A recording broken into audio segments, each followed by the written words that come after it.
Third aspect coming out of that is we have what we call a social market economy. Market economy, of course, means that the government only sets rules, guidelines, limits, and the rest is up to business. Social market economy means that the extremes of the market forces have to be contained. We have, since the late 19th century, social insurance. We have insurance for the poor. We have unemployment insurance. And we are, despite problems, proud of our healthcare system.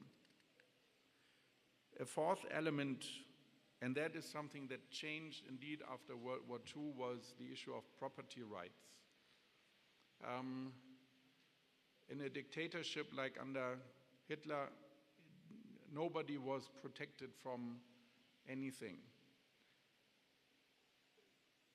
In order for our economy to take off after World War II, it was important that property rights were guaranteed. So we also in our constitution have a clause, an article that provides for the nationalization of private property or expropriation. But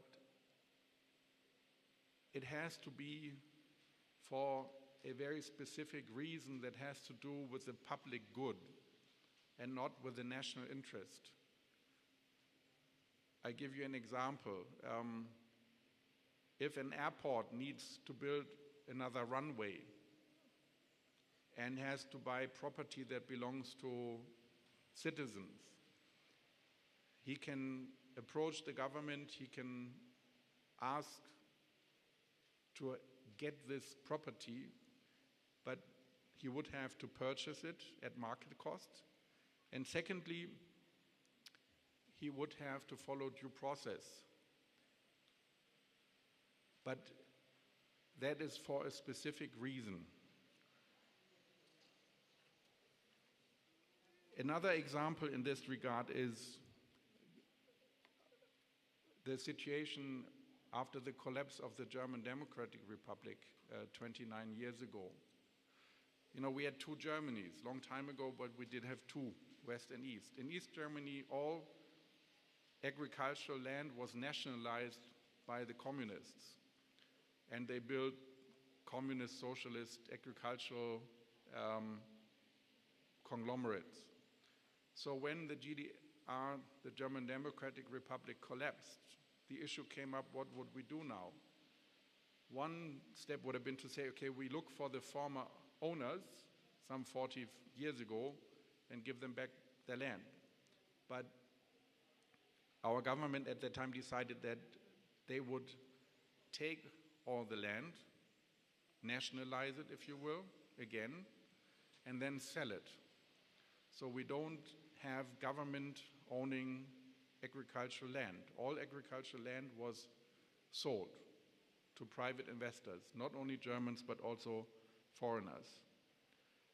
My fifth point is Germany has a highly skilled civil service. This indeed goes back to the times of the Kingdom of Prussia in the 18th century, when they started to have civil servants as compared to soldiers.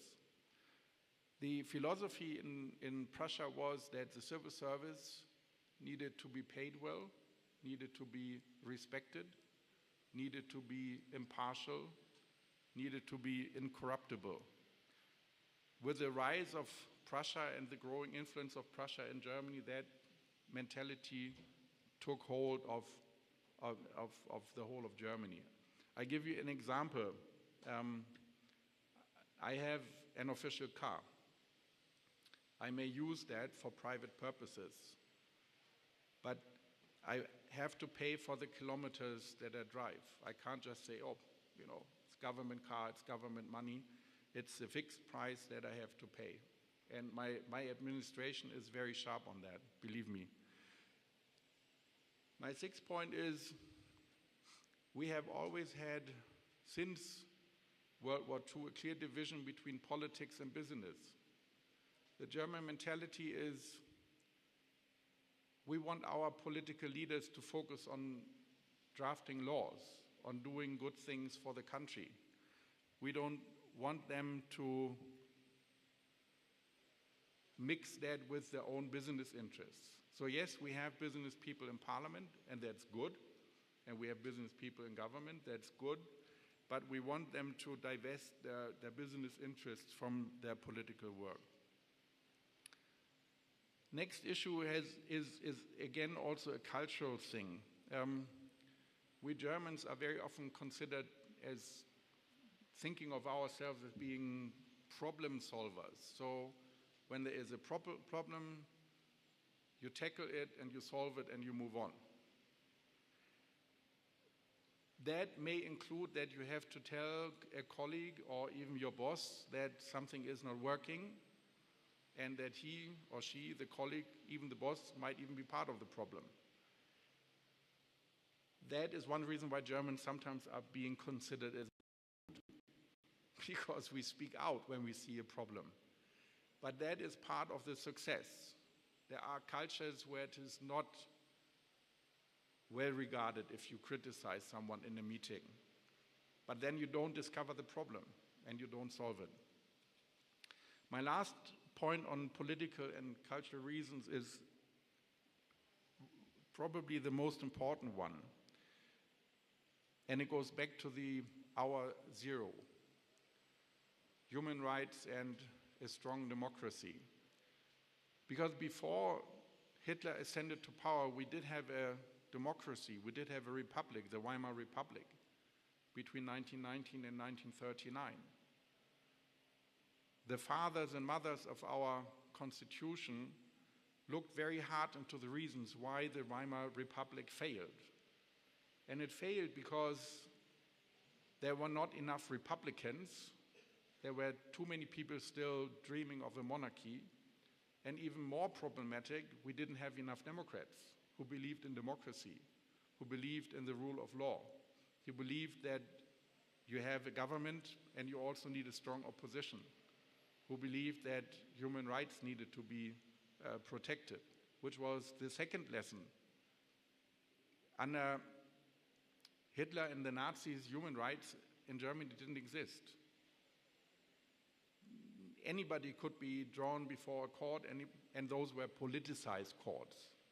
Anybody could be shot, anybody could be hanged, anybody could be gassed. So it was a total tyranny. And the lesson learned was never again. We need strong human rights. We need a strong democracy. Let me turn to two reasons that do not have to do with Germany per se. One is, those are external reasons. One is the European integration process. One of the lessons learned of World War II as a whole was that the system of balance of powers, the League of Nations, had failed. Europe needed to come together, especially on economic issues.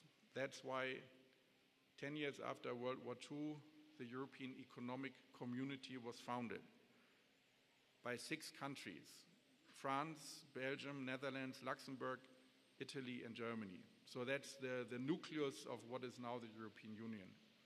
What it meant is that we are coming up with uniform laws, regulations that allow companies in those countries to move goods, to move capital, and in the European Union to move people.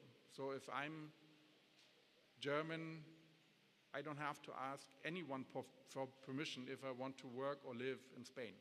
No one. I can just do that. My next point is, and that's also important for this country, the Marshall Plan, or what was called the European Recovery Program. There was a plan that was drafted in the United States to financially support countries in Europe after the devastation of World War II. I checked the figures between 1948 and 1952. A total of $13 billion were given to a total of 16 Western European countries.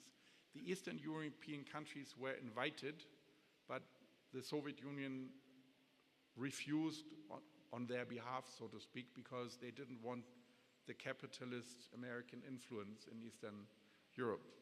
13 billion doesn't sound much, but if you see that in today's terms, it would be 130 billion US dollars over 4 years for 16 countries. So some of the countries that received that aid were in 1955, when the program ended, better off than they had been at the beginning of World War II because of the reconstruction that had taken place.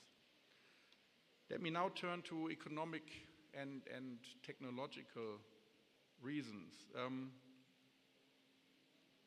I think the most important thing that we are proud of is what we call the Mittelstand, the middle class. Middle class not meaning people, but meaning business. We define Mittelstand as companies with about a turnover of 50 million euros, so let's say 60 million US dollars, and up to 500 employees. These companies account for 95% of all companies in Germany. They account for 40% of the total turnover of German business. They employ 60% of the workforce and 80% of all our apprentices in our vocational training system. So when you think about Germany, you think Mercedes-Benz, BMW, Audi, Porsche, Siemens, BASF.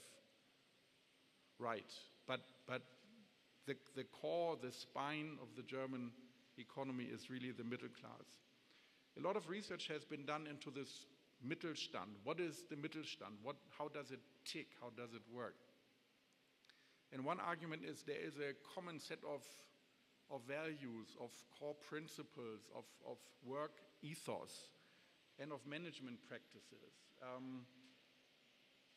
They are usually owned by a family. So there is a lot of continuity. There is generational continuity. There is a long-term perspective.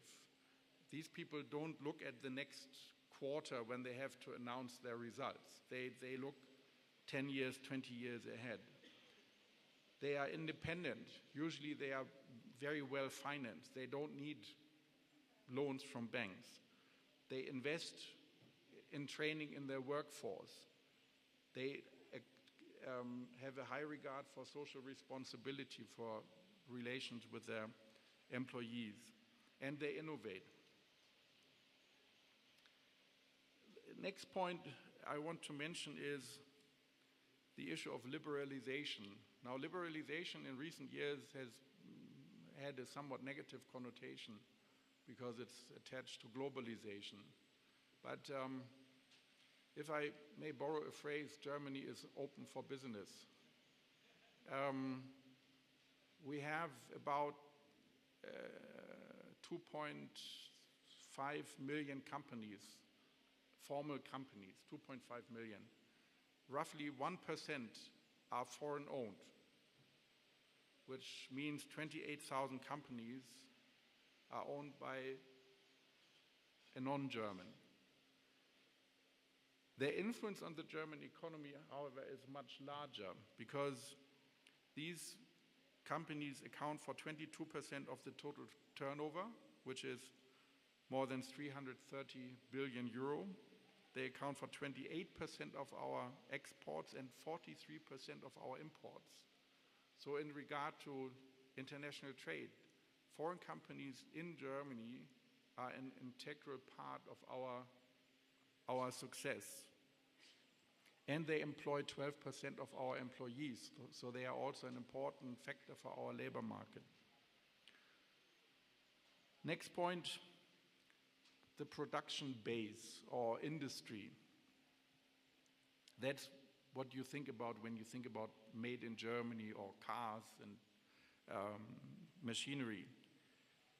Over the last decades, in a lot of countries, industry was regarded as old-fashioned, outdated. People concentrated on service sector, banking, insurance, and other service sectors. So Germany was regarded as old-fashioned. Engineering and building things was regarded as old-fashioned. But in our case, we stuck with that. The ratio between our production base and our current account balance is almost 80%, which is enormous. So we thrive on building, on developing machinery, and equipment, and on selling that. But that is why we are successful, because other countries haven't done that to that extent. My next point is innovation. A lot is being talked about innovation. You can grasp what innovation means by taking the number of patents. Per capita, Germany has twice as many patents as France and 5 times as many as the United Kingdom. Each year, German companies register 25,000 patents. That compares to 12,000 in France and 7,000 in the UK. Germany as a whole, companies and government spend around $100 billion per year just on research and development. So a company like Siemens spends $5 billion. That is more than the budget of Zimbabwe. So there must be some outcome. My next point is wages. I've mentioned that before, but I want to say 1 or 2 things in detail. Because of the fact that our relationship between employers and employees has been so good, the wage development has been sustainable. So there have been wage increases, but they have been commensurate with the performance of the companies or the economic sector. And companies have tried to accommodate the wishes of the employees and the economic situation they are in. So when demand is high, when business is high, employees work longer, but they don't necessarily make more money. But when business is low, they work less and they don't make less money. There is an agreement that there is a high amount of flexibility, which allows people to stay in their jobs, which allows companies to retain the human capital, the knowledge of those employees. My second last point on economic issues is vocational training. A lot of you will certainly have heard about vocational training. I did that myself. After high school, I went to work for an export company in Hamburg for 2 years. What vocational training in our system means is that you go and work for a company for 3 days a week, and for 2 days you go to a school. It's kind of like a business school. You make about a quarter or a third of what a regular full-time employee would make. After 2 or 3 years, you get a certificate, a degree, which will enable you to work in that line of business anywhere. I think fundamentally what our system means is that we do accept the fact that you need people with a university degree. Of course you do. But you also need people without a university degree, but with a good training and education. A plumber and a carpenter does not have to have a university degree, but you need good plumbers and good carpenters. And that is why in our system, someone who works for Mercedes-Benz, but not in a white-collar position, is still very highly regarded because he does an important job. My last point on economic issues is a rather tricky one in the Zimbabwean context, currency reform. Between 1945 and 1948, Germany was under the rule of the occupying powers, United States, Great Britain, France, and the Soviet Union.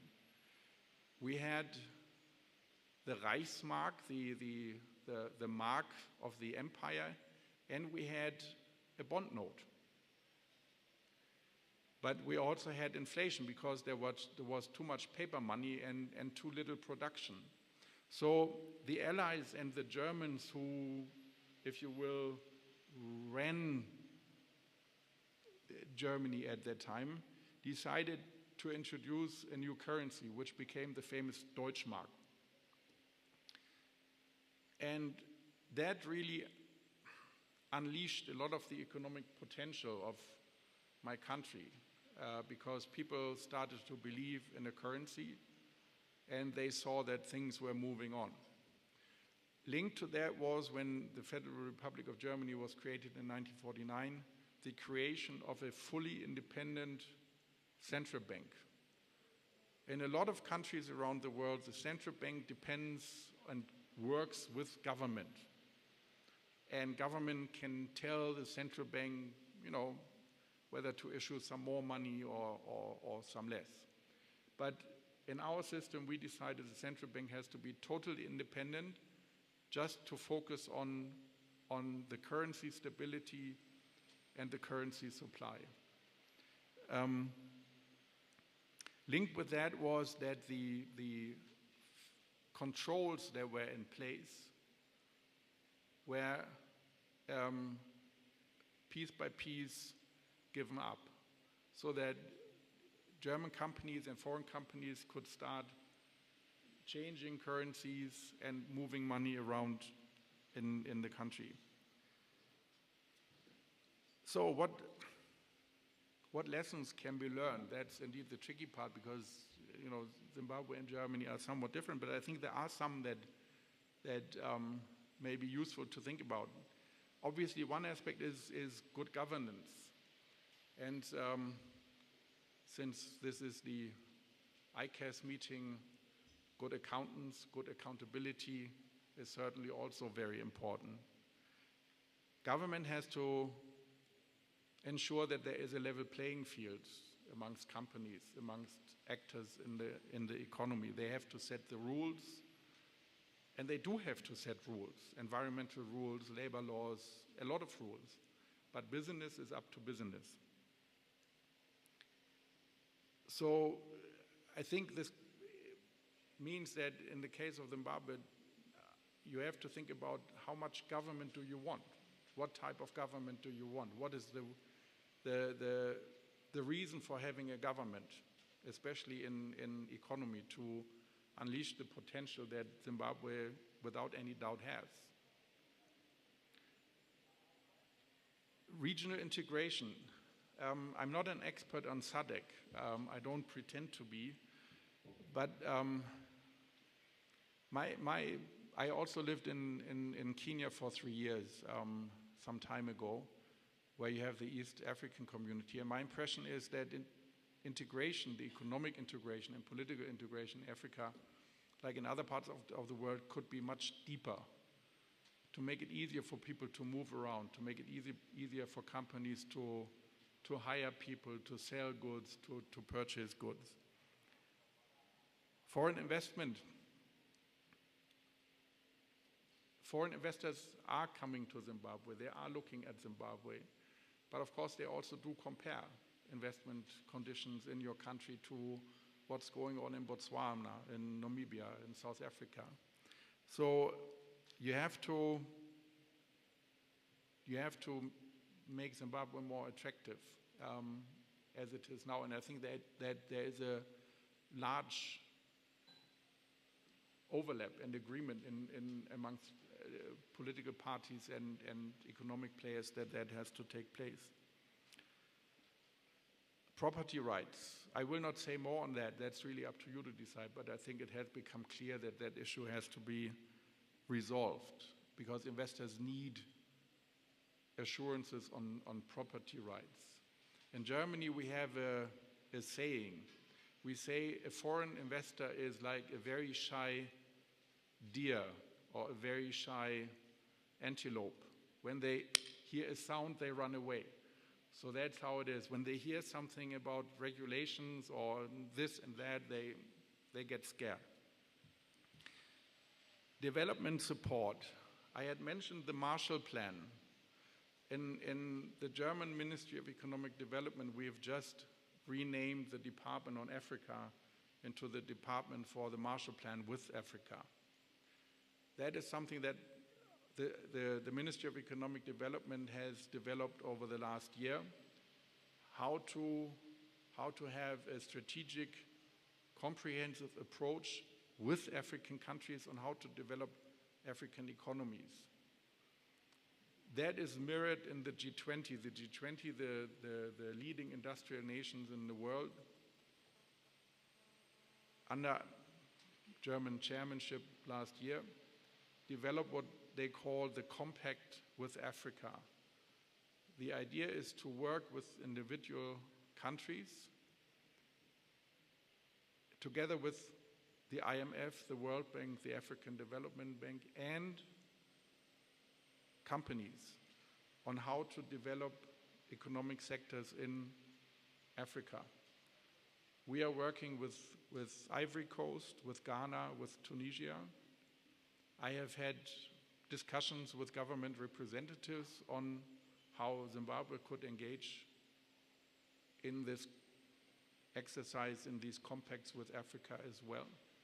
Like with the Marshall Plan, the precondition is a commitment to good governance and a commitment to economic and financial sector reforms. But this is certainly a way to go. So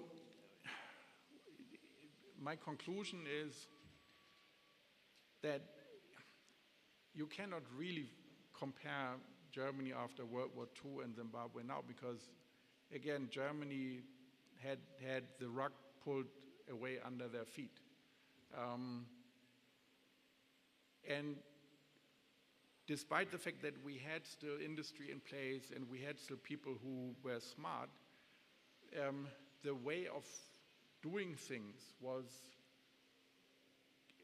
totally put into question.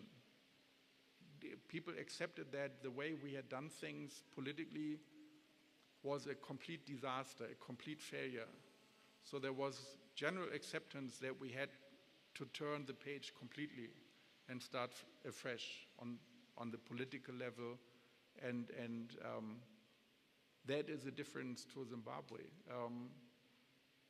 because the changes that took place in November were much smoother, but they are important because they allow you to think about the things and to talk about the things. What went wrong? What do we have to change? And my view is it is important to change or to look at the mindset, to look at the mentality and ask yourself, okay, what do we have to do differently? Germans did that, and we did have the help from the United States, from our European partners. Without that, we wouldn't have achieved that. And I believe that Zimbabwe will not be able to do it on its own. I think there is general acceptance of that as well in government. Zimbabwe needs cooperation, needs support, and we are certainly ready to do that, and if we can also assist with the ideas and the knowledge and proposals that we have. Thank you very much. I think I talked longer than 20 minutes. I'm sorry, but I got carried away. So if you have questions, is it still okay? Yeah, do you want to take a seat? Yeah. Excellent, thank you very much. I think we've got some time for questions. There's some good-looking gentlemen in the front there with the roving mic. If you've got a question, can you just raise your hand? Maybe we'll take 3 at a time. Thank you. It's always an advantage to go first because nobody worries about time. My name is Roger Sove. I'm at NAST, lecturer. I run a consultancy and I'm also a trader in various ways. Thank you very much for the inspiring presentation. Those with ears have heard. However, I have 2 questions or rather comments to make, which I think will be responded to positively or negatively. The first thing which you talked about in some kind of detail is industrial relations. You talked about loyal employees in Germany. I picked this one up because it's fairly current in our new dispensation, if I may call it. Industrial relations is quite worrying. It's something which we do not have in Zimbabwe for one reason or another. I don't know what can be done to solve this problem. I think in your presentation, you talked about Germans being proud in solving problems. Maybe you can help us in this respect, bearing in mind what has happened. There is a controversy around our industrial relations. Some people sounding that what the government did was being heavy-handed, and some people saying no, maybe it could have been treated differently. The second thing I want to maybe mention is you talked about culture of openness, which is quite impressive. You mentioned that Germans are very open in their discussions. And I find this to be very lacking, and I don't know how this can be solved. I'll give you an example.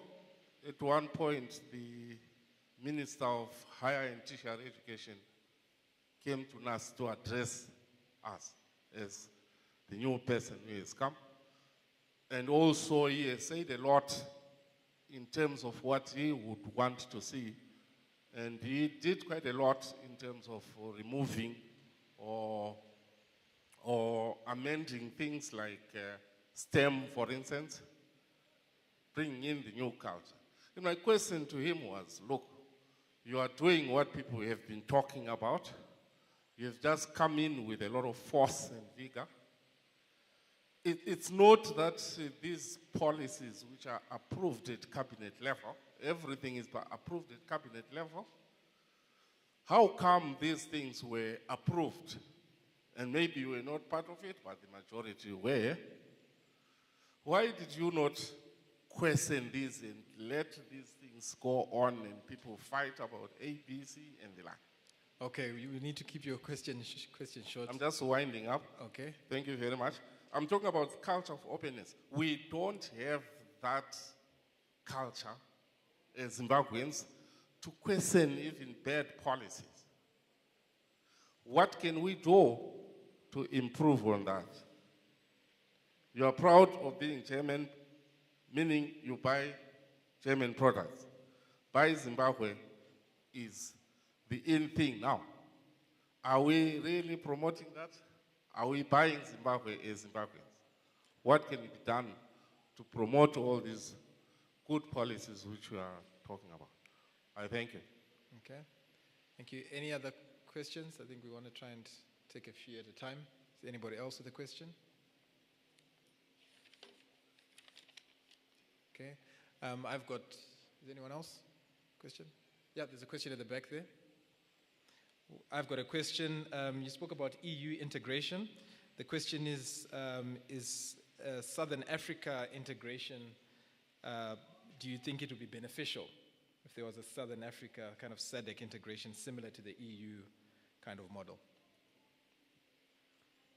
My name is Emmanuel Mdefi from AMG Global. You spoke about an independent central bank.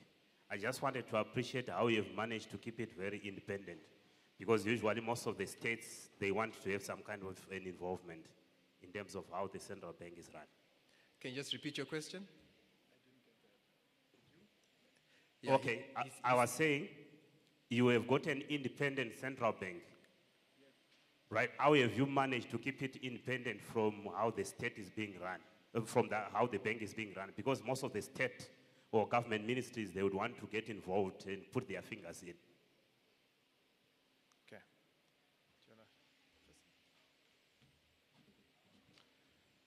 Yeah, thank you very much for your questions. On industrial relations, again, that is something between employers and employees of companies and the employers associations and the labor unions.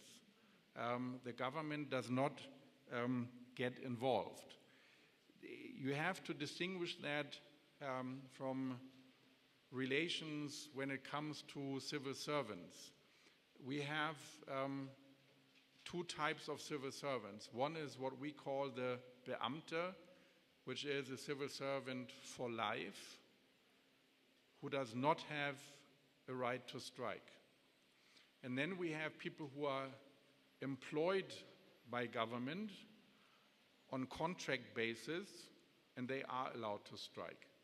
We just had a situation like that, but it was resolved, because there's always a common understanding that a strike that keeps machines idle is not good, neither for the employer nor for the employees. So there's always a social pressure on employers and employees to come to an agreement. I will refrain from commenting on the situation here with the nurses and the doctors. What I think is that it is very important that any government recognize and employers recognize that as much as a labor union can be difficult to deal with because they make all these demands on reducing working hours, increasing security, increasing wages, etc. Labor unions are an integral part of the social and economic fabric of a society. We do have labor unions that are strong. They were stronger, let's say, in the 60s, 70s, and 80s than they are now. But they are still strong because the employees believe that these are organizations that care for them. On the culture of openness, look, in the times of the German Empire, the Kaiserreich, and in the times of the Nazi era, there was no culture of openness. It's not like Germans have always had this in their DNA. No, it is something that came up, and it came up in particular after the 1968 generation, 50 years ago, when the younger generation started to question their parents and grandparents. So what did you do during the Third Reich? Did you support Hitler, or did you oppose him? And that was a very tough moment in time when radical parties were formed, the terrorism started, because people were really against the attitude, don't ask questions. So we have come a long way. And even in my ministry, we have come a long way since I joined 28 years ago. There is more openness, but that's something that will not be given. It has to be taken. You have to demand for discussion. You have to stand up and say, I believe that this is wrong what we are doing. Yeah, that's something that has to come. But I think it will come, but it will take time.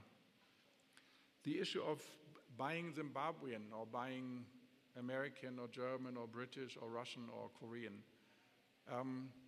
Most large German companies like Mercedes, Siemens, etc. have 4 or 5 times more employees outside of Germany than inside Germany. So what is made in Germany or made by Germany. What is more important? Of course, in my country, it's more important to have it built, made in Germany. But these German companies abroad, they also support our economy. So I can understand why Zimbabweans want to attract business to come to Zimbabwe.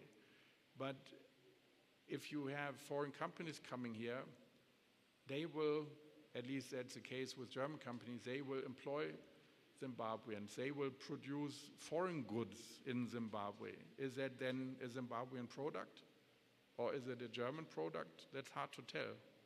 But if something is being built here, it means you create jobs, you create hopefully export revenue, and you create tax revenue. So I'm a bit skeptical about the waving the national flag, even if I might see as doing that. A lot of German companies say that they are global players, the big ones. And, but that is true for the middle class, the Mittelstand as well. A lot of them are abroad as well. And they have their German roots, but they are international in outlook. Southern African integration, again, I'm not an expert on that, but the European Union is the most highly integrated supra system or supra authority that exists in the world. And many people in Europe feel by now that it is too much. But on one thing most everybody agrees, economic integration has been a tremendous success because it means that you can, you don't add costs because you have to pay for customs. You don't lose time at the border. Yeah, it's very simple. You don't have a bottleneck because you don't get the right people for what you need to do. And I think, again, that's something for Southern African countries to decide, but it's certainly something to do. On the central bank, well, the board of the central bank in Germany, the Bundesbank, of course, they don't fall from heaven. They are being nominated, but they are nominated in a consensual process amongst political parties in parliament and government. To ensure independence, our central bankers all, not just the chair, but all members of the Bundesbank are considered like a minister. So they get the same payment and they have, other than a minister who can be fired at any moment, the members of the board of the central bank have tenure. And that the tenure and the rank, the position creates independence. And the other part is that the government cannot change rules to dictate to the central bank what to do. Those rules are there and they will remain. Thank you. Thank you very much. Let's give him a hand. Thank you.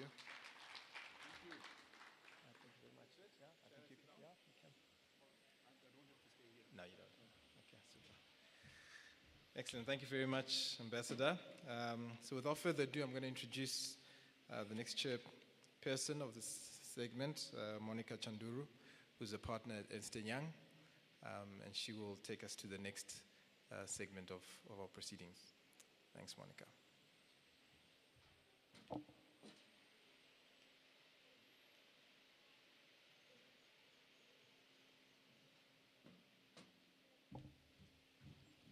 Morning, everyone. Good morning, everyone. Is everybody awake? Okay, thanks, Taps. So we're moving on to session 2.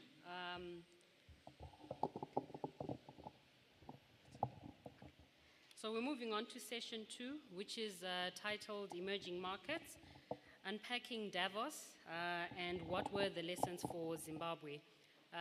So basically, I'm sure we all, read a lot of media, what was going on in terms of Davos, and the theme for the World Economic Forum for Davos 2018 was creating a shared future in a fractured world.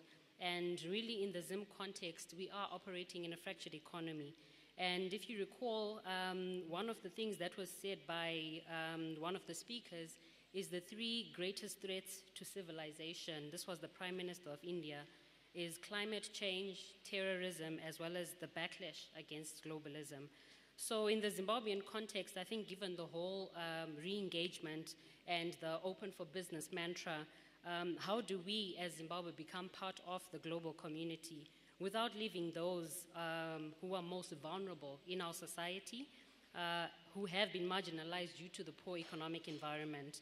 So do we embrace globalization in Zimbabwe as it has been done before, or do we need a Zim approach that safeguards its people? So we've got a panel of speakers. I'm glad to say two of the speakers did attend the economic forum, who are going to share some insights with us in terms of what are the lessons for Zimbabwe that were taken from that forum. So I'm going to introduce our three panel speakers. I'll start off with Richard Mbaiwa. Richard Mbaiwa is the Chief Executive Officer of the Zimbabwe Investment Authority and an ex-official member of the Board of Directors. He joined the Zimbabwe Investment Center in 1994 as an investment promotion officer and rose through the ranks until he was appointed as the Chief Executive Officer. In 2008, after the merger of the Zimbabwe Investment Center, ZIC, and the Zimbabwe Export Processing Zones Authority. He has previously worked for the Confederation of Zimbabwe Industries, CZI, from 1992 to 1994 as a trade development executive, and also serves on the Ministry of Industry and Commerce, where he served in various capacities in the International Trade Division. Mr. Mbaiwa is a holder of a master's, and he has a number of postgraduate qualifications. I'm happy to advise that he did attend the economic forum. I'm not sure if he was also wearing the multicolored scarf, but he is best placed to share with us some of the insights around how Zimbabwe can promote investment, which we are in dire need of as Zimbabwe is open for business, and what critical role the Investment Authority plays. Welcome, Richard. If you can take a seat, I'll invite all the speakers to come up, and then they can present, and then we'll do the questions after. I would also like to invite Mr. Busisa Moyo, who serves as the Chief Executive Officer at United Refineries Limited. He is also a past president of CZI. He's held various positions in the foods division, previously with TA, and his experience covered management accounting, corporate finance, deal structuring, investment analysis, research, and private equity. He holds a Bachelor in Accounting Science. He's a chartered accountant, and he trained with Deloitte. He's also the current president of the Oil Expressors Association of Zimbabwe, a board chair of Barclays Bank, and a board member for the SCS board. He also attended the conference, so I'm glad to see two members that will talk to us about also what are the key drivers for growth in Africa as well as Zimbabwe, and what are the key things that we need to work on in our social environment to encourage economic growth in our country. Welcome, Busisa. Our third presenter is Simon Hammond. Simon is a chartered accountant and is the current managing director of ICAZ. Born in Harare, educated at Peterhouse, he completed his studies with the University of Cape Town, joined KPMG and was a partner in that firm for 10 years before joining Old Mutual Group as the finance director. So he is currently the MD of ICAZ. He's a past president of the Institute of Chartered Accountants of Zimbabwe and has served on several committees. He's also a trustee of the Harare International Festival of Arts and treasurer of the Reps Theatre. So we will tap into Simon's vast experience at Old Mutual, at ICAZ, and also as a past president of ICAZ in terms of what is the bigger picture and what is the long-term view of investment for Zimbabwe. So welcome, gentlemen. So I will call upon Richard as our first speaker to talk to our audience. Thank you.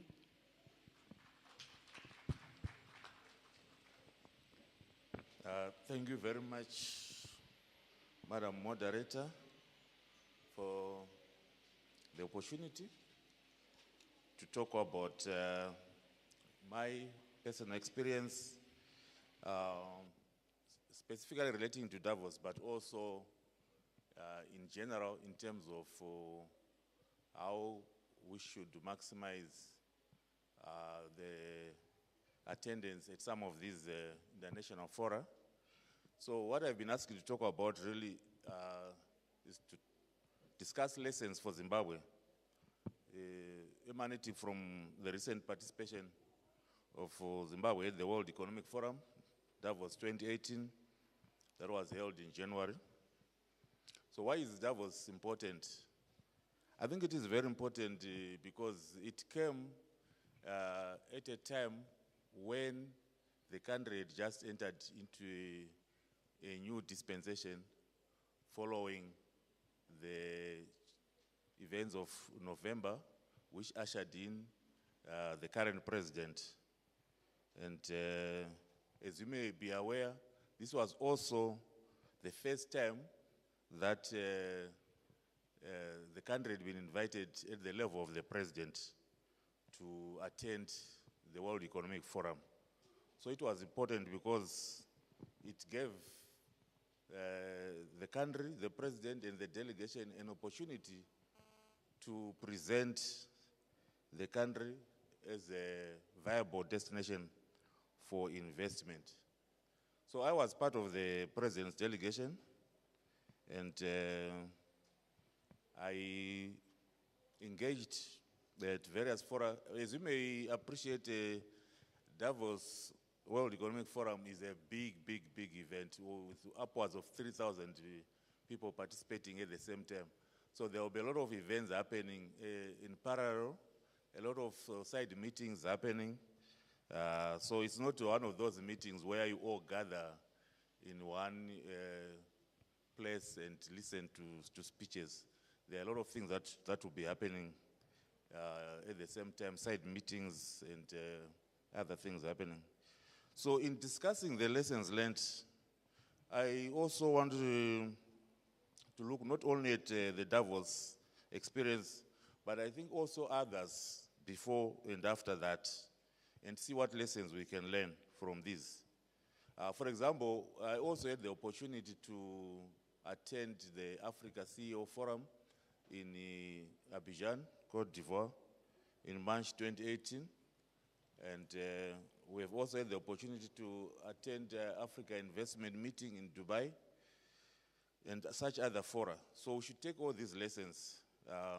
So one of the lessons that I think might appear to be simple, but as an IPA, we think is something that is very important as an investment promotion agent, that when we attend such fora, there's need for clarity of message that you want to put across as a country, to the potential investors, to the people who will be participating in this fora.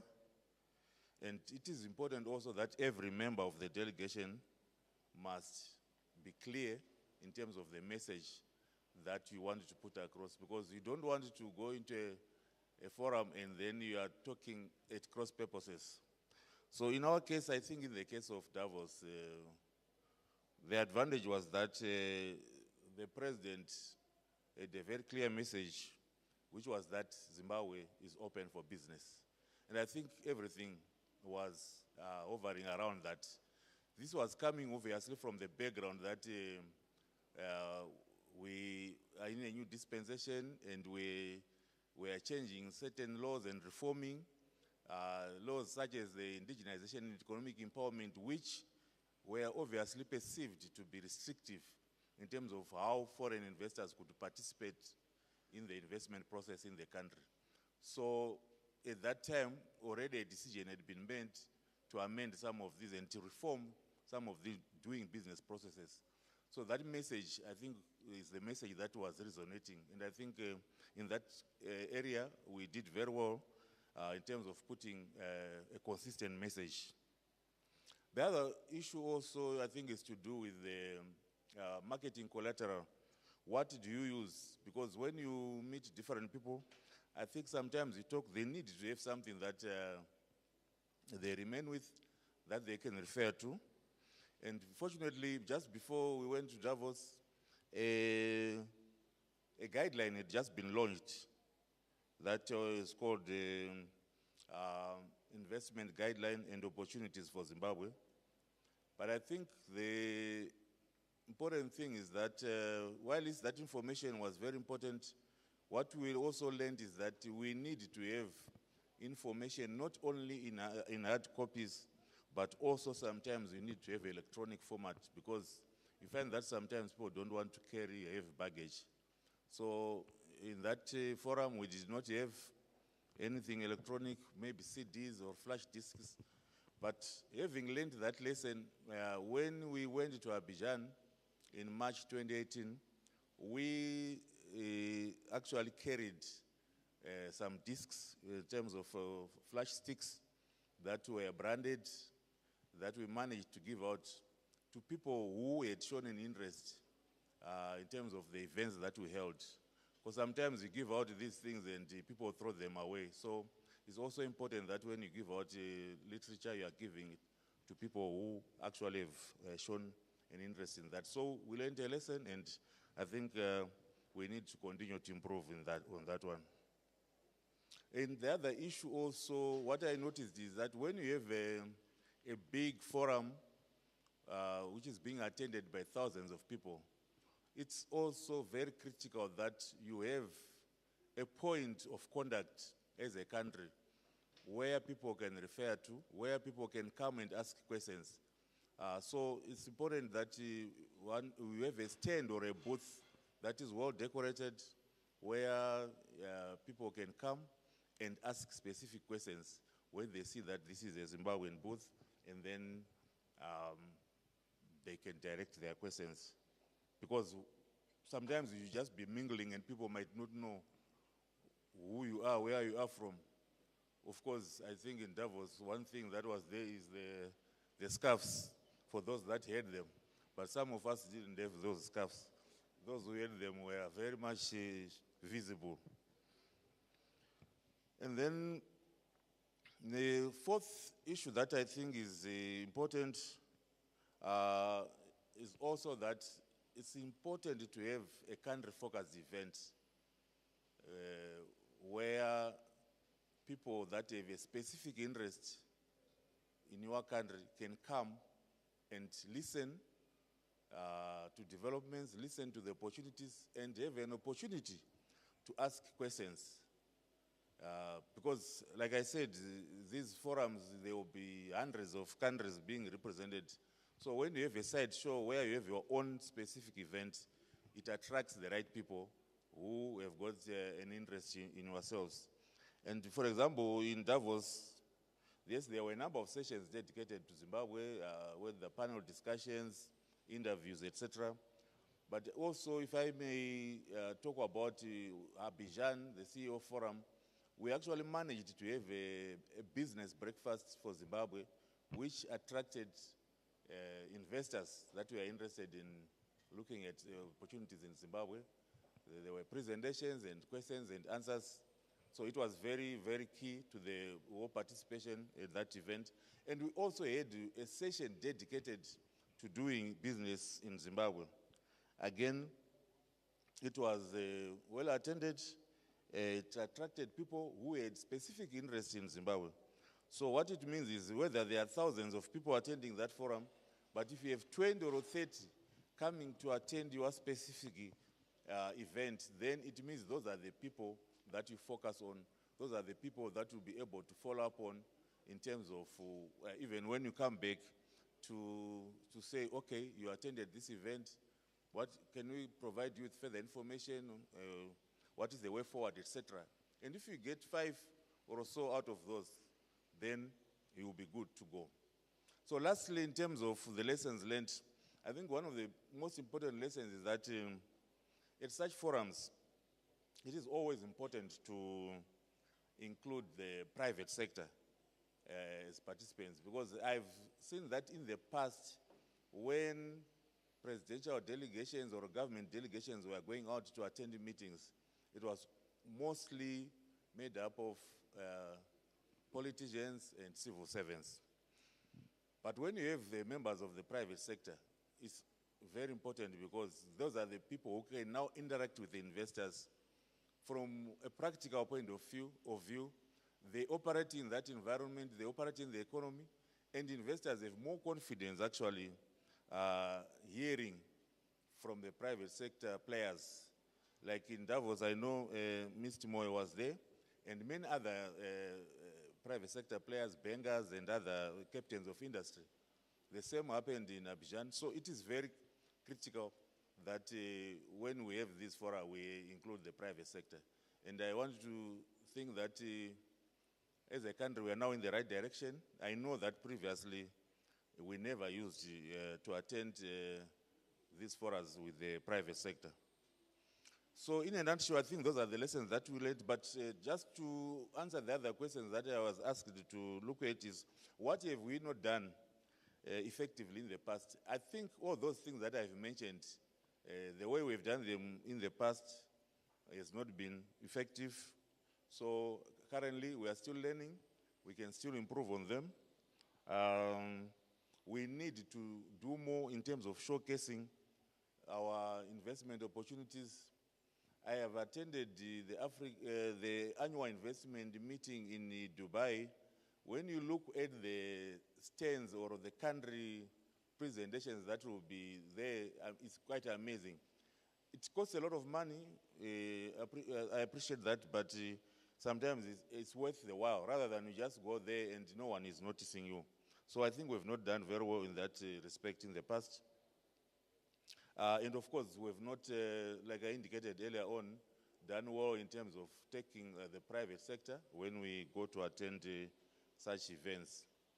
Then lastly, I was asked to talk about which country investment models that we can emulate. Just as an example, I think if we look at Africa, to me, it has to be the Rwanda model. You may be aware, some of you, that we had the Rwanda Development Board senior officials in Zimbabwe, in Harare, in the last couple of weeks. Their model of the Rwanda Development Board provides a model that offers all the services that investors need under one roof. So whether it is company registration, investment promotion, facilitation, trade promotion, tourism promotion, anything to do with business, negotiating deals, whether it's in the mining sector, in energy, whatever, granting of contracts to investors is done by Rwanda Development Board. So things are centralized, everything is consolidated in one place, and we think that this kind of board is one which can actually make things much smoother, much faster, and also in a large way can eliminate corruption if you remove the interface between investors and multiple agencies of government, officials, ministers, bureaucrats, etc. At every interface, sometimes people want to engage in rent-seeking behavior. But if you have one single body that is transparent with processes that are very clear, it eliminates that risk of engaging in corruption. So I think this is the model that we think is something that we can emulate as a country. There's a lot that we can learn from that. But of course, as a country, we also should not just take things also. We have to adapt to our own situation. I think a country like Rwanda is a small country, and the economy is much smaller than ours. Very few sectors. Their major sector that contributes the largest chunk to GDP is tourism. So we need to adapt, but the overall framework, I think, is something that we can emulate. And I'm just glad to say that government, through cabinet, has already made a decision to merge 4 institutions. That is our Zimbabwe Investment Authority, the Trade Promotion Board, ZimTrade, the Special Economic Zones Authority, and the joint venture unit in the Ministry of Finance and Economic Development. The decision has been made. What is left is the modalities for putting that into effect. So we believe this should bring more harmony in the area of promoting investment, trade, and business in the country.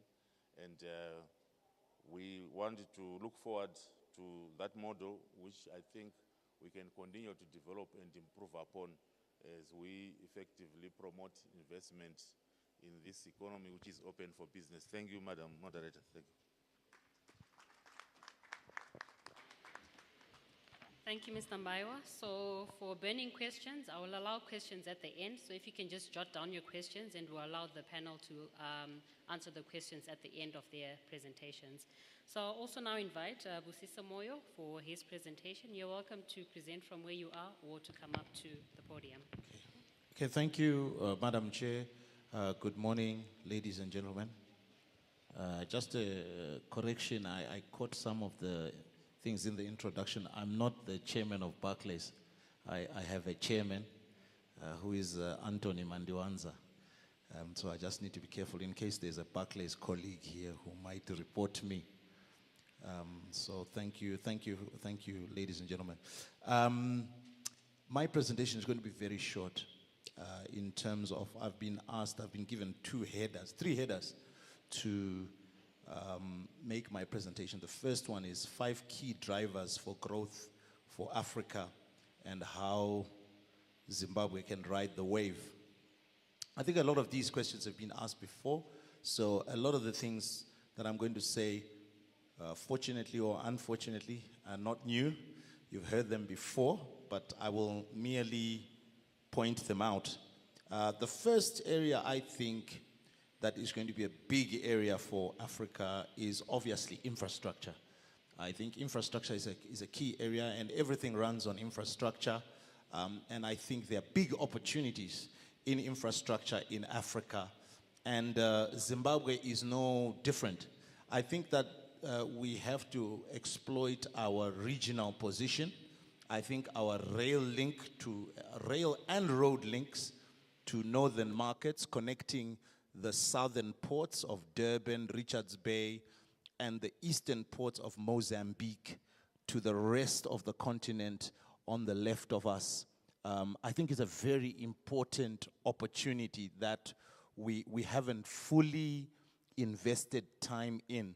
I'm aware that Botswana is building a bridge in Kazangula there, and I understand maybe, from the previous dispensation, we were very intransigent about allowing part of that bridge to pass through Zimbabwe, and so they actually had to bend the bridge to avoid the country, and at an astronomical cost. So I think we have to take advantage. I think the counter to that is for us to leverage on our rail link as well as our road. So I think that presents a big opportunity for us. And I think the ambassador mentioned integration. With integration comes transport. It's a critical element of integration. Otherwise, it becomes just an idea, but not a reality. The thing that makes it real is infrastructure that's designed. I know Ubaba Mr. Sibanda is here. He's part of the Zambezi Spatial Development Initiative, which is one of those corridors recognizing the fact that we are connected right from the ports in South Africa all the way through to, and I think such initiatives should be given center stage so that we can have movement. The second area is mining resource beneficiation, which I think is a critical area. You will see I've got a map of Africa, and this is not a sort of a visual presentation. My favorite subjects at school had lots of pictures, and I still like to look at pictures. So if you look at the map of Africa, you will find that most African countries are exporters of raw materials. This is the challenge of Africa. And we have been told that, look, this is your competence, so stick to it. You are just going to be an extractive continent, and I think we need to change that paradigm and start the subject of mineral beneficiation. I don't imagine that we will start building cars next year. That's not what I'm saying. I think we need to start slowly going up the value chain in terms of beneficiating. Zimbabwe is one of 3 countries in the world that has all the mineral elements that you need to make steel, for example.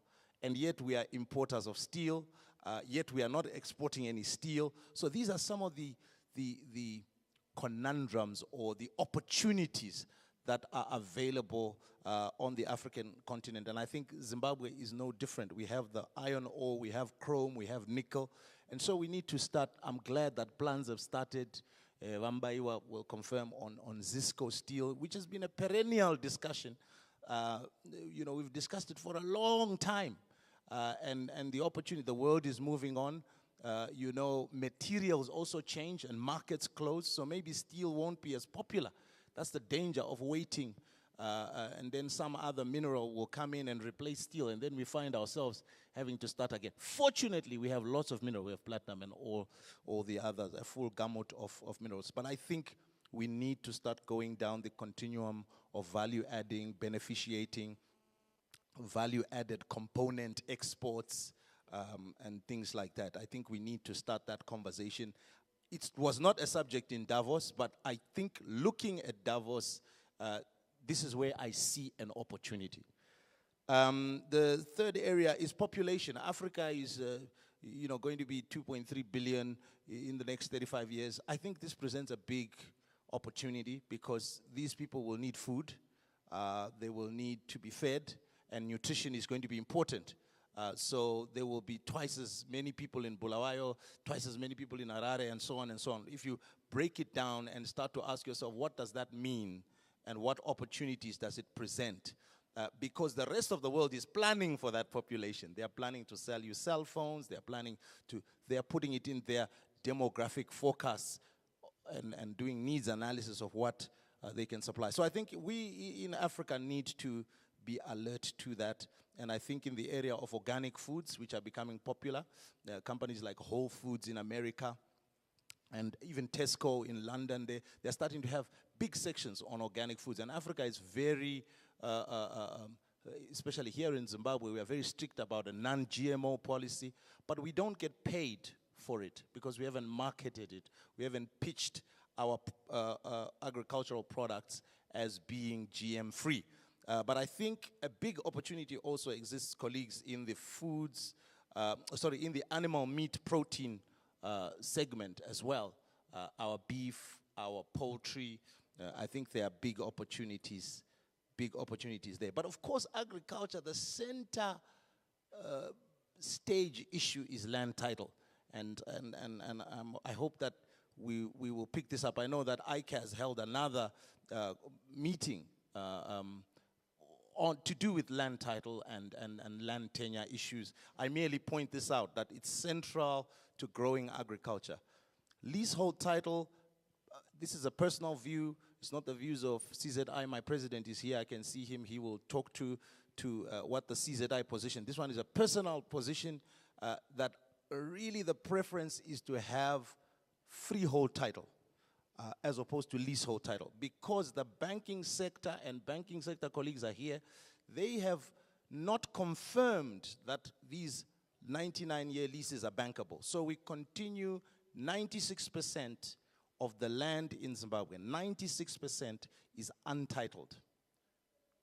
Nobody has title to it. And when you have untitled land, you will not have productivity. So this is center stage. I merely point this out, colleagues. The next point, and I have to move quickly here, is unique ICT footprinting in communication. This was a subject in Davos, mainly focused on blockchain, but I think Africa lends itself because of cell phones and our penetration levels of cell phones, because of convergence of financial services and cellular technology.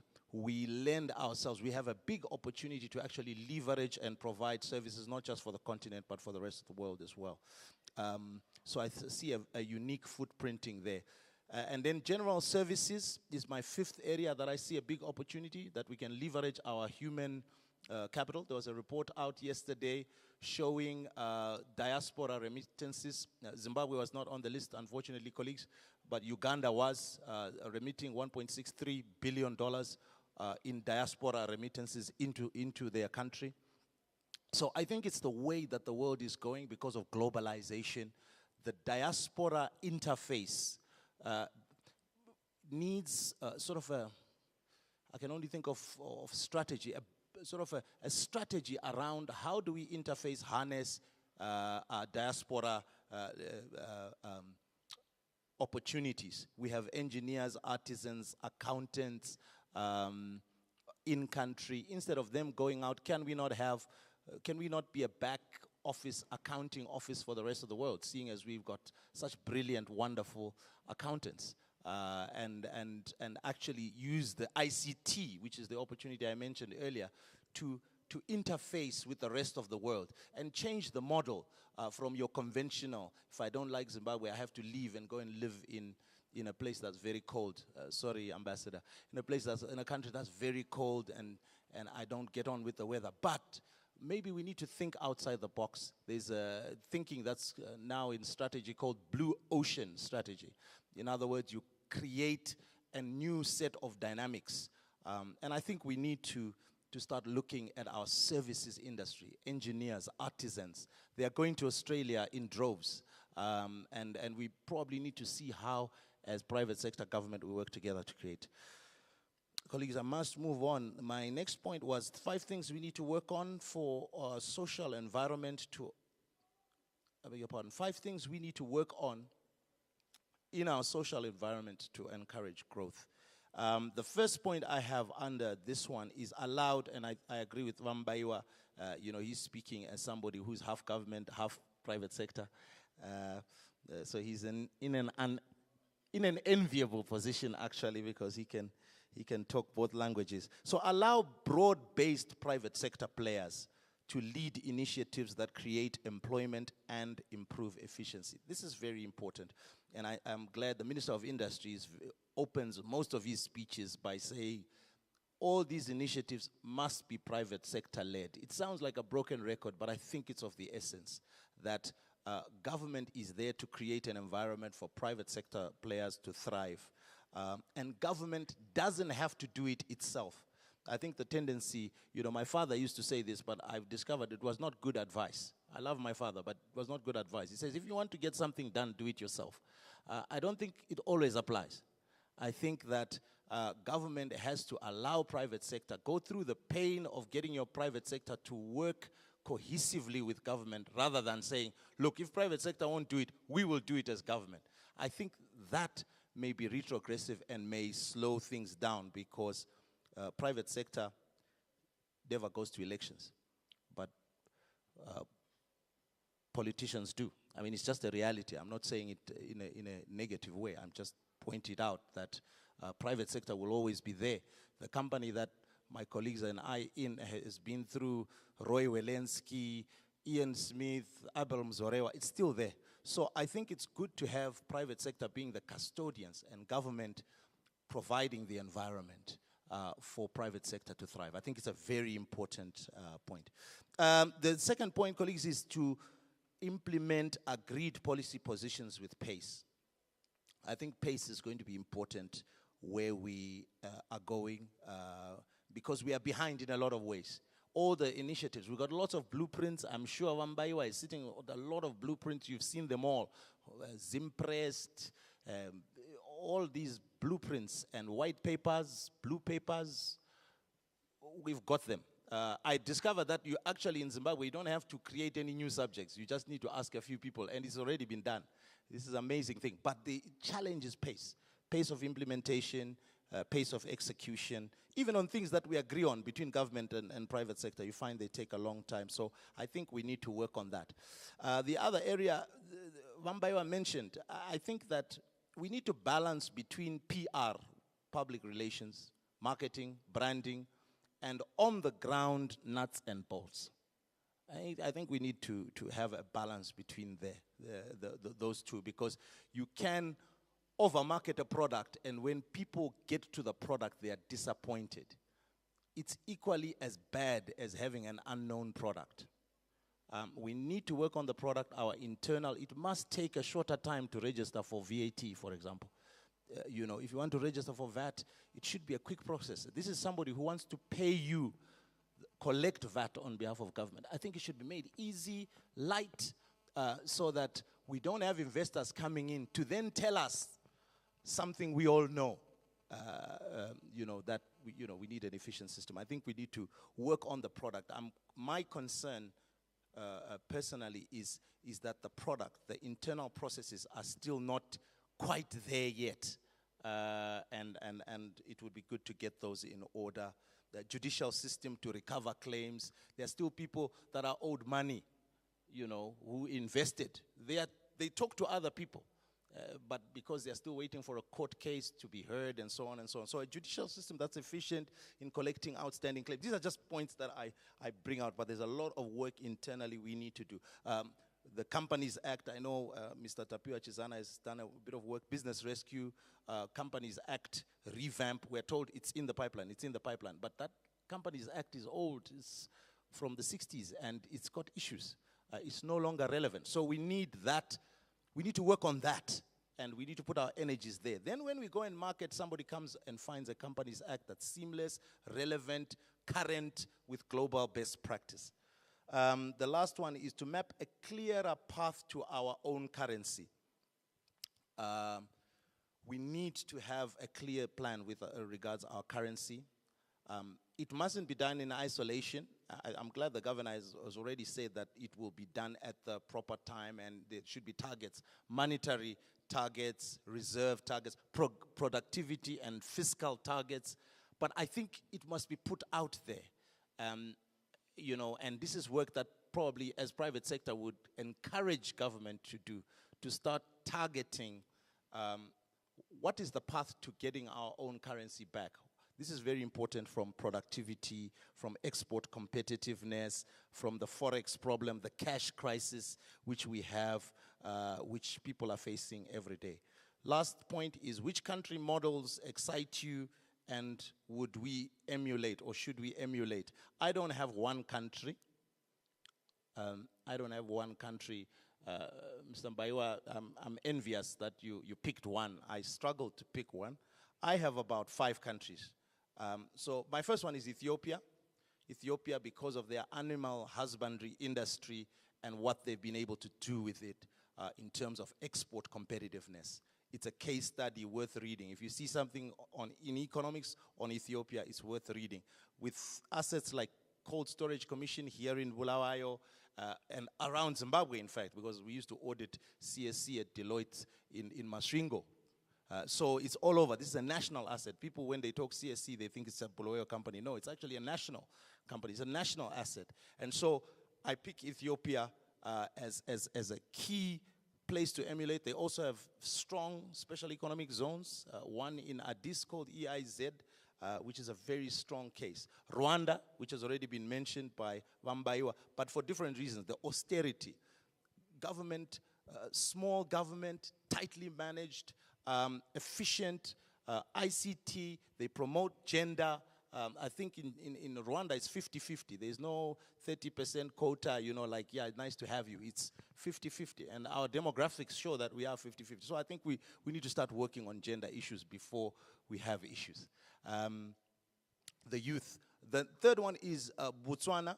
Botswana, because of the shrewd negotiations that they carried out way back in the 60s, with the Botswana, De Beers and the Botswana government. I think we need deals like that. If there's a mega deal, we should look at that Botswana model, which was a very equitable model, and the country is prosperous today. You go to Francistown. I was born and raised in Plumtree. We used to take bread to Francistown. There were no bakeries there. You go there now, and you see what they've done.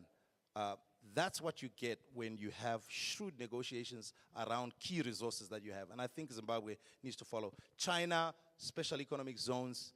We went on a tour for 14 days of amazing cities that weren't there 10 years ago, but now generating $50, $60 billion. I think that is a different model. And I think Zimbabwe can cut and paste. Just like Mr. Bill Gates gets us to do in Word. We can cut and paste. We don't have to take one country. We can have the best of both worlds. We have the German ambassador here talking certain lessons. I think we can draw on those. I've just picked these 4 countries, South Africa was my last one because of their robust institutions and the fact that they have a public protector, which is something that intrigues me. Thank you.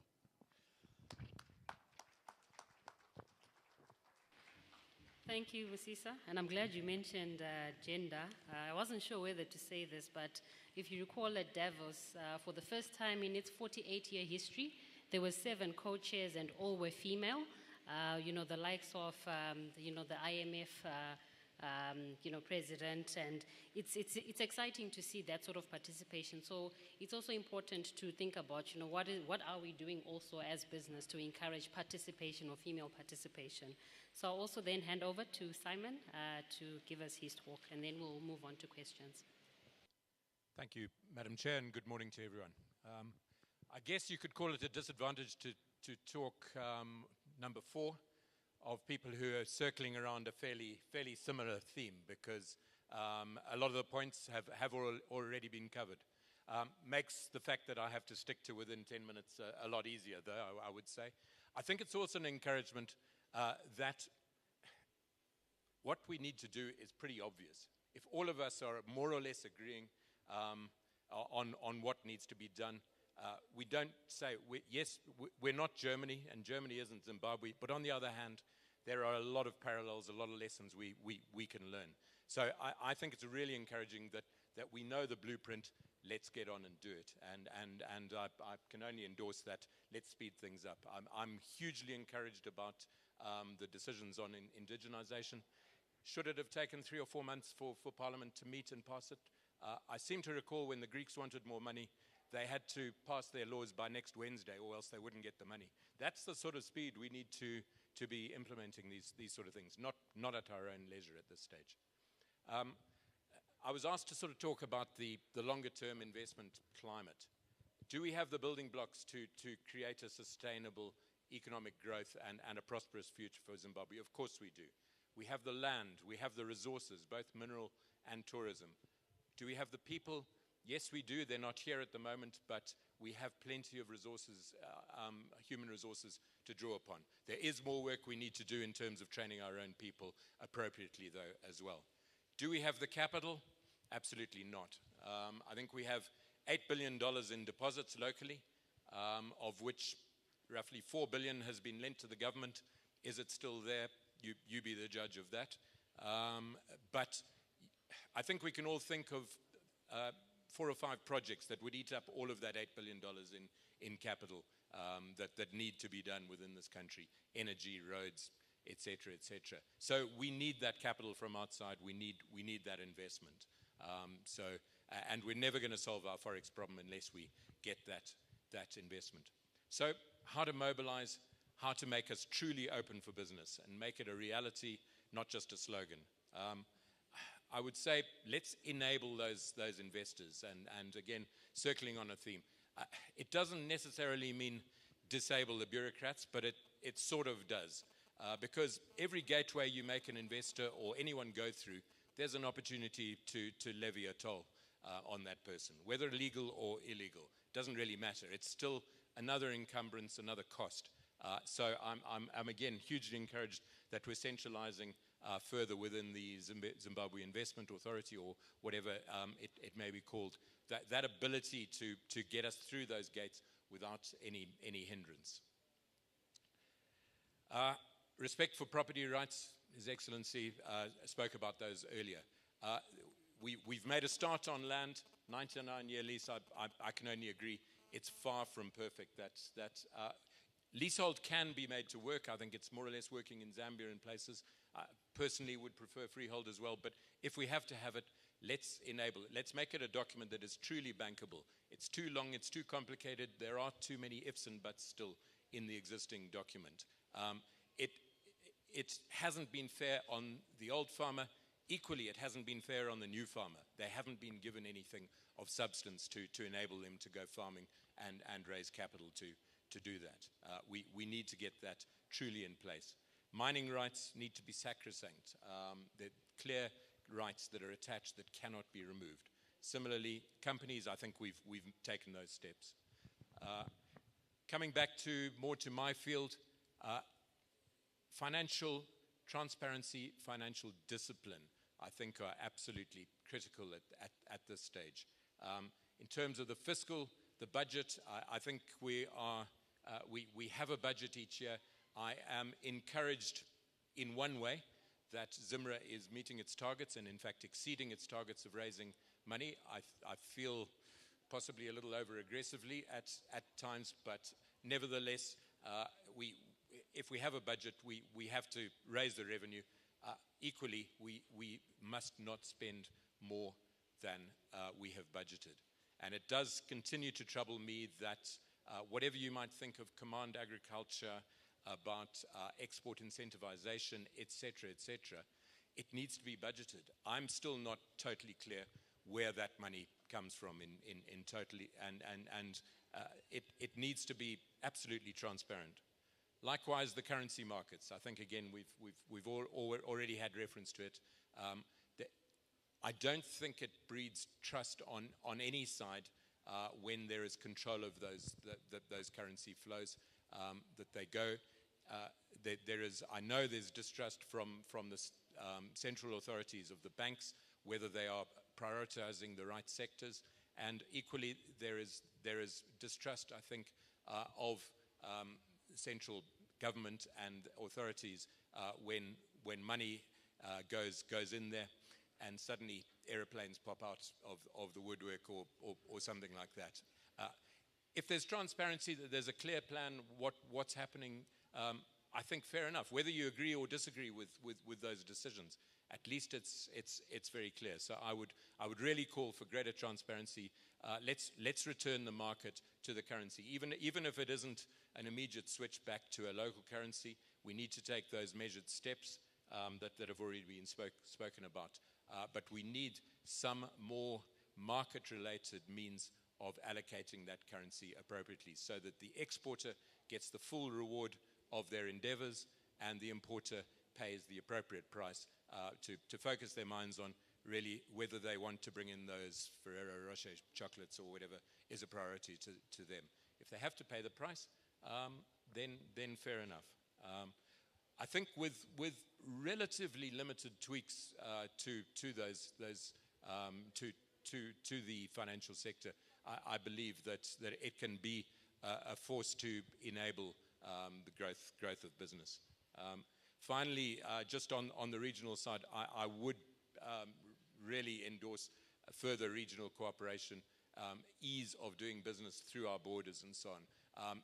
It beggars belief that a country like Britain could choose to start creating their own bite bridges between themselves and the rest of Europe, when they've known the freedom of movement, the freedom of moving goods and services.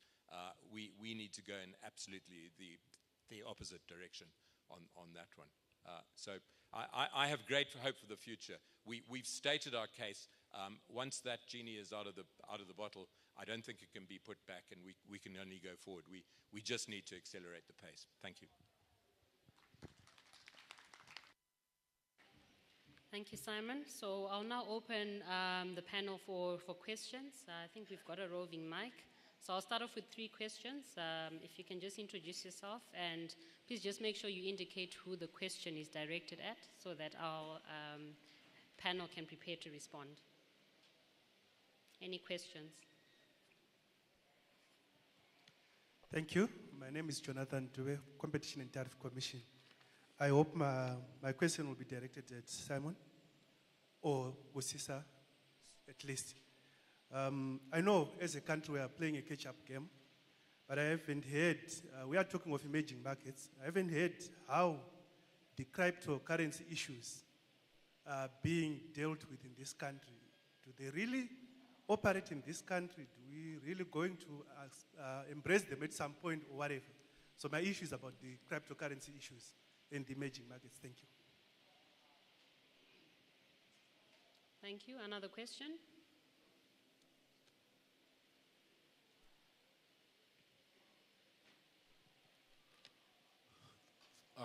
Thank you once again. Ove is my name.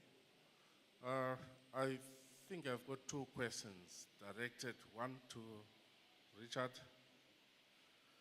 You have said a lot without suggesting solutions. I think that sums it up. You talked about restrictive laws and regulations, involvement of private sector, collaboration, advanced teams, and the like. What have we learned? You have touched on that. What have we done along solving these clearly identified problems? I think pace is the issue here. We are taking too long. Let's have solutions. Two, directed to my colleague Busisa here. He thought you would get away with it. Value chains. You talk about value addition. You are critical of what you say, we export raw materials. I think we should all appreciate the fact that you can't be a jack of all trades. We are gifted in terms of producing raw materials. Why don't we specialize in producing and leave it to those who have the expertise and capital, maybe pricing and the like. But my concern is let's produce and leave specialization principle to those who have got to that level. Simon was commenting on all these issues. If he so wishes, he could also have his input, I think. Thank you. I'll just take one last question in the front here.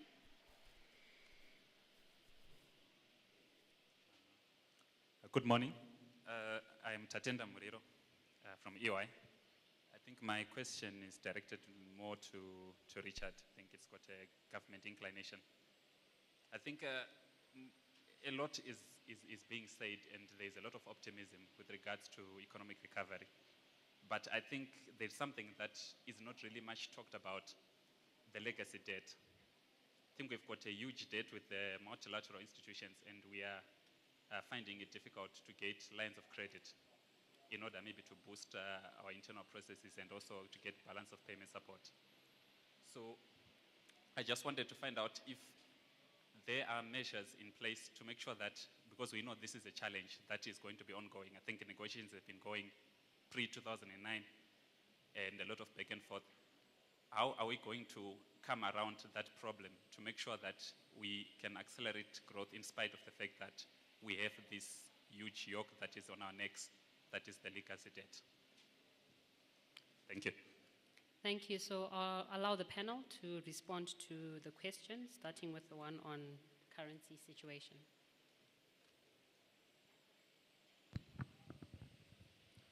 Thank you. I'll kick off on the currency issues. Yes, the current foreign currency remains very short. And it's not something that's going to be solved overnight unless there's someone out there with a huge checkbook that's just going to put sort of, let's say, $2 billion of hard currency into the country. That would certainly stabilize things. That would send our rates back probably to parity. But who's going to do that right at the moment? You've got this imbalance for a start between the official market and the parallel market, let's call it. A foreign investor, if they put their money in at the moment, I think it's going to be in the form of capital equipment in terms of direct development, to actually put currency into the bank at a sort of one-to-one level, so that others can access it at one-to-one, I think is unlikely to happen in a hurry. So we need to just produce more, keep exporting more, and import less. And we've made the start. Diaspora, yes, they provide a very valuable input. I think it's probably at least $1 billion. Again, it's gone slightly, let's call it underground, because they're not receiving full value via the official channels. But nevertheless, I think a good amount of money is still coming in by different means back that way. But again, it's not sufficient to bridge that gap. You look at those trade gap, the trade deficit figures each month. There's a lot more work for us to make ourselves more competitive. So some form of currency adjustment at some stage is pretty likely, I would think. Unless we get a huge inflow of currency flows into the country to balance things up. The fact of the matter is local money supply has increased by close to 50% up to December, which I think is the last figures we've seen so far. That isn't represented by true economic growth at this stage, and is bound to create imbalances in demand for foreign currency. So I think it's a process to work out of at this stage.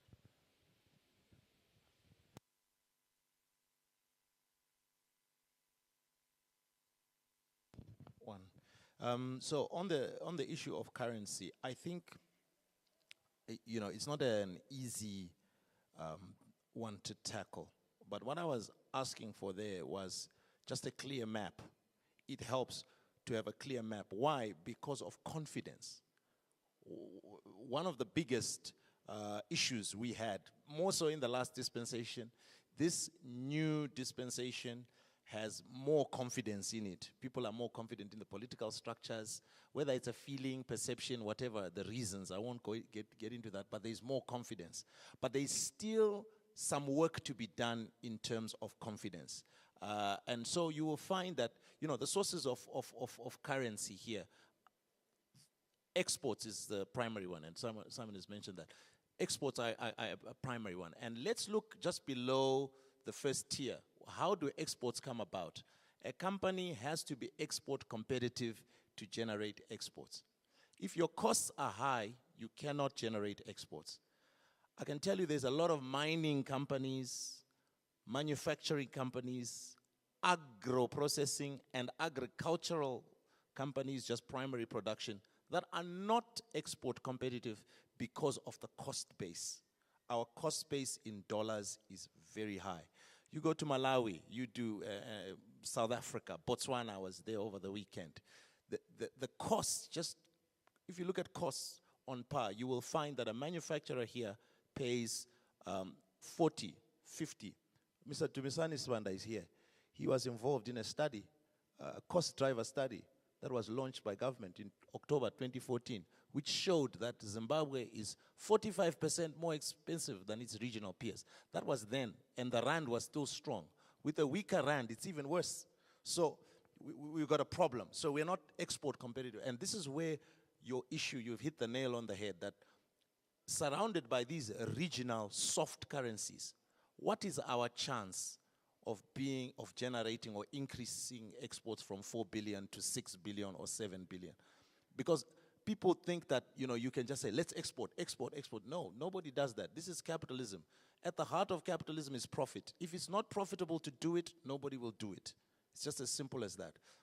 And so we have to tackle this issue of currency, and that's why I was highlighting it earlier to say, I don't have the solution, but I think a map of this is what we need to do.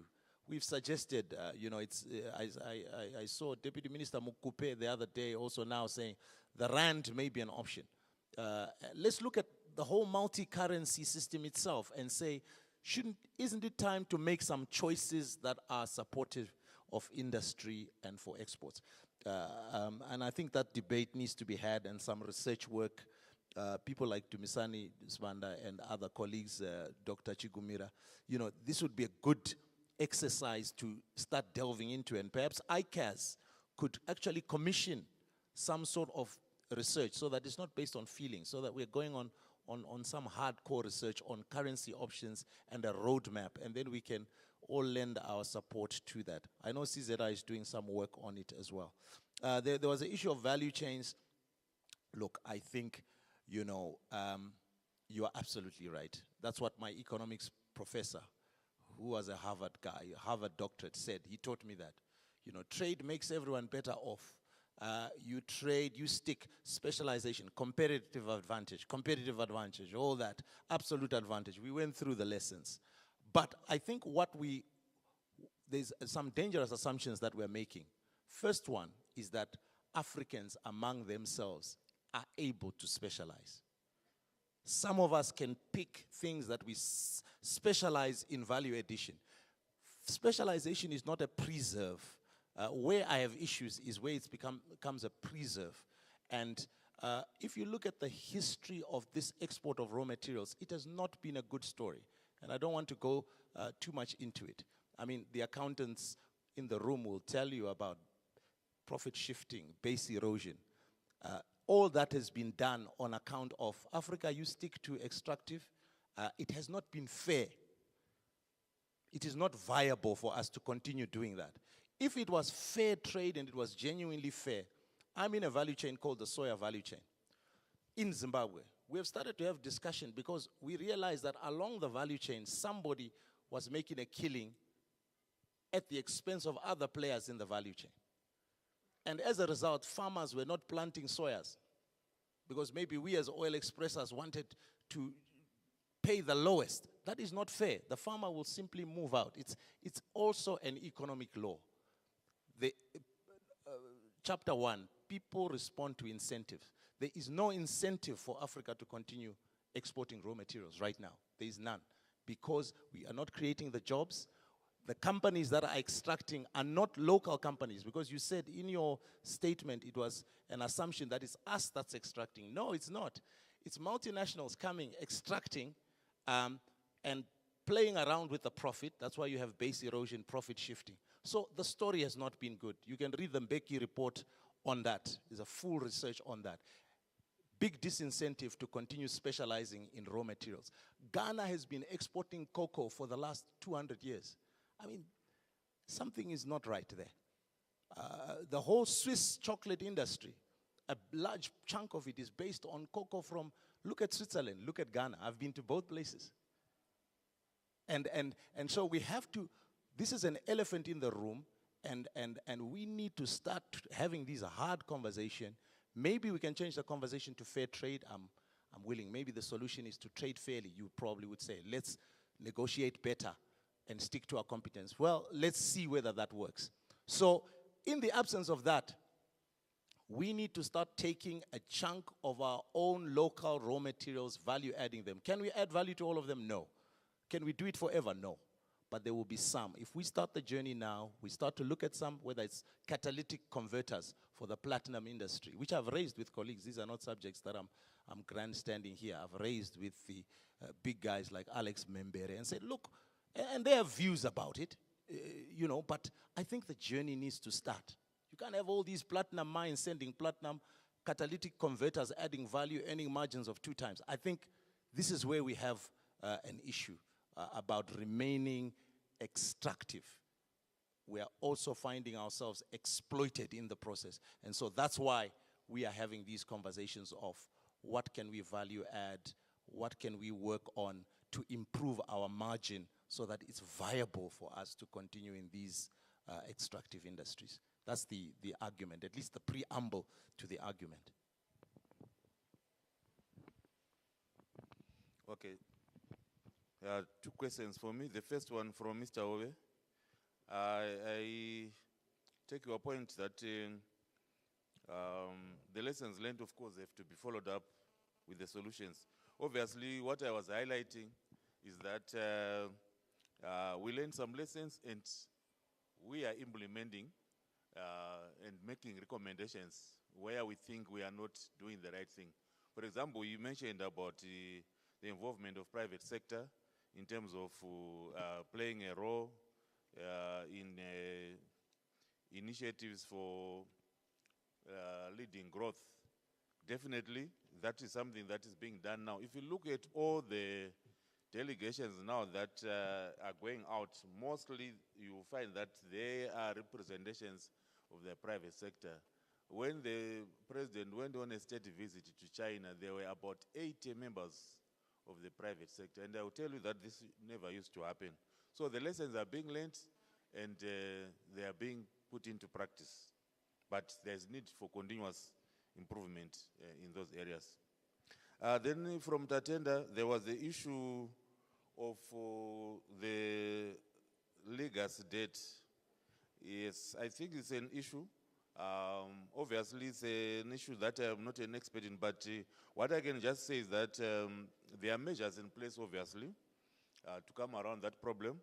And I think this is part of the whole re-engagement process that is being done at both multilateral and bilateral level with, like IMF, World Bank, African Development Bank, so that either the debts can be restructured or we get new lines of credit, etc., so that the economy continues to be on a growth path. Because there's no point in you paying off the debts, maybe borrowing to pay the debts that you have now, and not opening up new sources of income. Otherwise, you'll be in a worse off position. So I want to acknowledge that both the Minister of Finance and the Governor of the Reserve Bank have been on to this issue, and I want to believe that a solution will be found in that regard. Thank you. Thank you very much to our panel. I think I've had an excellent panel. Short for me to just say thank you very much for making time out to share with us the lessons that you have learned. I think it has been very insightful, and I'll encourage the rest of the room to speak to the panelists during our tea breaks to get more insight. So I'll hand over back to break for tea. Okay, so we are going to break for tea for 15 minutes. My watch is 11:45, so we should be back at 12 to continue with the next session. Thank you very much to the panel. Let's give them a round of applause.